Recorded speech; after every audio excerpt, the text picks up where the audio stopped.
Mga kapuso, karong buntaga, atong makauban ang usa ka Dabawenyo kinsa naglusad og mobile coffee shop gamit lang ang iyang motorsiklo. Paunsa kaya niya na-achieve? Kana atong sayron kauban si John Ray Plaza o mas iladong si B-Boy. Sir B-Boy, may buntag og dayon sa At Home with GMA Regional TV. Kamusta, sir? Sir, okay lang, sir. Sir, unsa ba imong background sa paghimo og kape? Trabaho ko almost 12 years sa coffee industry as a barista. Sukad ba sa una, sir, nahilig ni jud ka sa kape? Yes, sir. Kanang the way nga masimutan ako ang coffee, ang aroma sa coffee. Ano kasi, sir, makawala gyud siya stress. Sir, paunsa ba nakaapekto ang pandemya sa imong dating trabaho? So kadtong nag-ECQ, nagsirado gyud mi totally. And then so kato nag-start ko pop-up lang sa balay o anang coffee. Then deliver o mga coffee if ever na ay mga nagapa-deliver. Og sir, paunsa ba ka nagka-idea ni ining imuhang mobile coffee shop og kanus ba ka nagsugod ani, sir? Actually katong sir, nagbalik man mi og open ang coffee shop mga August. And then katong mga October na siya, di ba, man to kuan god ka ng curfew. So 6 PM taman, so apektuhan na pud mi. So kato nagbalik na pud mi close. And then medyo dugay-dugay na ginako na kunan nga mag-pop up og kanang coffee. Ang mga gamit lang yun, hinahinay na ko kano sa kanang kumpleto. So karon na kumpleto naman. So katong November nag-pop up ko. Sir, paunsa ba nimo na set up ang imuhang motor nga nahimo siyang sakto para sa pag-prepare nimo og kape? Diri ra sa balay, sir, sa kanang akong kusina. Then nagapa-boil ko water gamit ang heater. Gina-boiling point lang ako siya para dili siya magbugnaw kay maka-apek man gud to sa coffee ang hot water. Then kato nag-start ko katong table, katong marine nga table. And then medyo dako ra man kayo nya maglisod magtuwang-tuwang siya. So kato nakit-an man ako katong patunganan sa plancha. So sakto ra pud siya sa motor. Then sa ilalom niya is ginabutanganan ako siya og kanang kuan, tawag kanang bato. Semento para maulan to yang mabalance. Sir, sa lugar nga imong ginapwestohan matag adlaw, unsa ba kang orasa na ana didto nagapwesto? 5 AM to 9 AM. Kay mo man ay mga time nga napay naga-jogging, naga-bike. Sir, nahibalaan po damo nga local coffee daw ang imuhang ginagamit. Asa ba gikan yung mga kape, sir? Ang coffee na ko, sir, gikan sa Mount Apo, Bansalan. And then apo ko'y local from Bukidnon sa Maramag.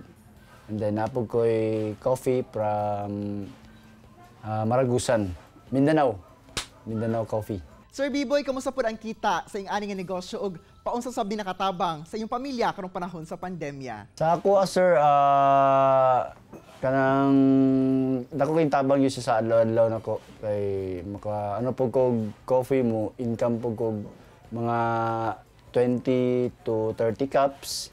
And then napoy nagapa-deliver sa kuha. Pag human ako pop up dito 9 mga after lunch na nagapa-deliver coffee beans o kanang mga cold coffee. So kana, sir, dako kay tabang sa adlaw-adlaw nako. Og karon mga kapuso, ipakita ka nato ni Sir B-Boy ang iyang pag-prepare og kape. Mayong buntag mga kapuso, sa karon mag-prepare na ta sa pagbuhat og filtered na kape o kape mocha. So ato ang mga kailangan na gamit sa filtered na kape, which is filtered paper, so Kunship na flower drip, server, and then weighing scale, grinder sa pag-grind sa coffee beans. And then mostly ang coffee beans na to. Then sa katong kape mocha pod, kailangan pud ta og chocolate sauce, then creamer, and then sa pag brew sa coffee, so pinaka-last na to kailangan jud isang kettle o ang hot water.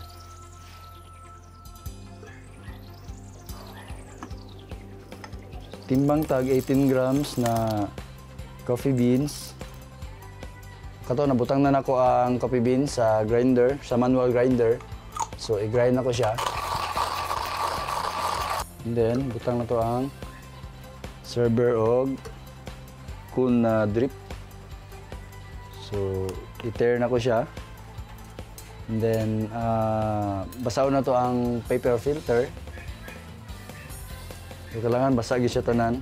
So, butang na to ang coffee ground. So, hinay-hinay lang para dili siya usik sa kilid. Kaya magpilit na siya, kaya basa naman ng paper filter. Tag-tag na to siya para ma-flat siya. Sabay na to ang time o ang pag-pour sa water. So, start ta. So, first na ko ginabuhat, naga-pour kog water, extract tag acidity na pud niya. Organic na acid para dagdag strength na lang sa coffee. So, natay nahuman na extract na filtered na kape. So, ready na ibutang sa paper cup.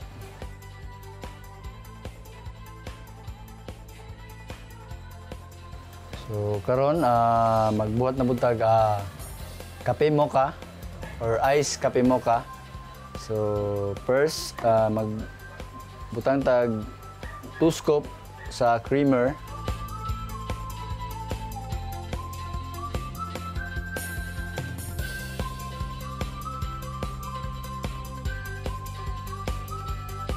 After na to na stir ang creamer. So, add tag chocolate sauce. Stir na to ang weighing scale into 0. Then mag-add tag chocolate sauce.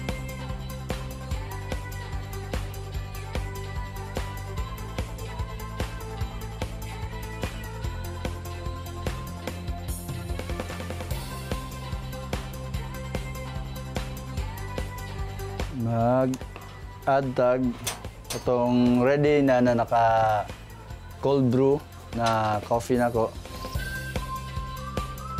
And then, ato na siyang i-shake. So, hinahinay lang po sa pag-shake.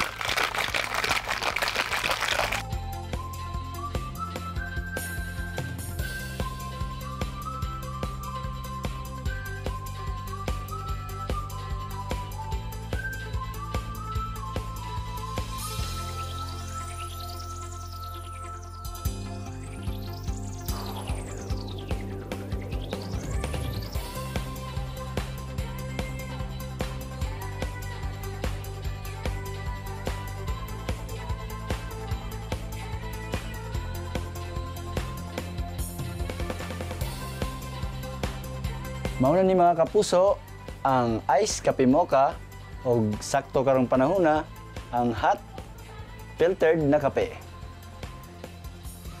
Well, mga kape, punta siguro tano. Bitaw, dahil kayong salamat Sir B-Boy sa imong oras o higayon na gihatag sa At Home with GMA Regional TV. Mga kapuso, chillax sa mo. Mubalik pa ang At Home with GMA Regional TV. Kini ang At Home with GMA Regional TV.